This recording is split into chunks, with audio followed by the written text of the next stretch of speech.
Another dentist violates patient safety rules and as a result suffers significant harm. Would you like to learn what happened? Come join me as I share with you this great information. Hi, I'm Gerry Oginski. I'm a New York medical malpractice and personal injury trial attorney practicing law here in the state of New York. It happened again. Another dentist violated patient safety rules designed for the purposes of protecting patients. So what happened here? My client went in and made complaints. What were the complaints? That his teeth were loosening. And over the course of time, the dentist did various treatments, did x-rays, and told the patient everything was fine. The problem was everything wasn't fine. You know why? Because my client had a fixed bridge on the top of his mouth. And the problem was the dentist never took x-rays to determine whether there was decay going on under the fixed bridge. So why is that important? It's important because the dentist failed to recognize and failed to follow the accepted standards of care, which is to evaluate what's going on under the bridge to make sure that there's nothing significant going on with bone, that there's nothing significant going on with any bone deterioration, or importantly, decay. Now, why is that significant? It's significant because if the dentist ignores or fails to recognize that there's ongoing decay underneath the bridge, what can happen is you can destroy the roots, you can destroy the bone.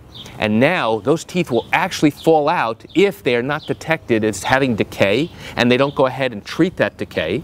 And then if it's already too late, now you can have destruction of bone so that now when the patient needs to have those teeth extracted and the only other option available is to have an implant put in, there's no bone left to put the implants in. And so now the dentist has inadvertently destroyed the integrity of the mouth, and various treatment options such as implants may no longer be a viable option.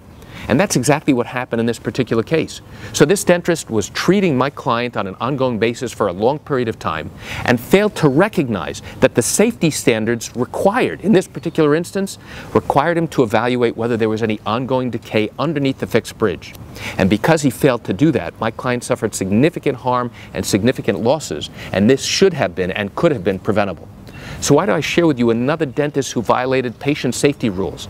I did it because in all likelihood you have questions or concerns about your own dental care. Well, if your matter happened here in the state of New York and you do have questions or concerns about your own dental care, what I encourage you to do is pick up the phone and call me. I can answer your legal questions. I answer questions like yours every single day and I welcome your call. You can reach me at 516-487-8207 or by email at Gerry, Gerry, at oginski-law.com. Well, that's it for today's quick video. I'm Gerry Oginski coming to you from New York. Have a wonderful day.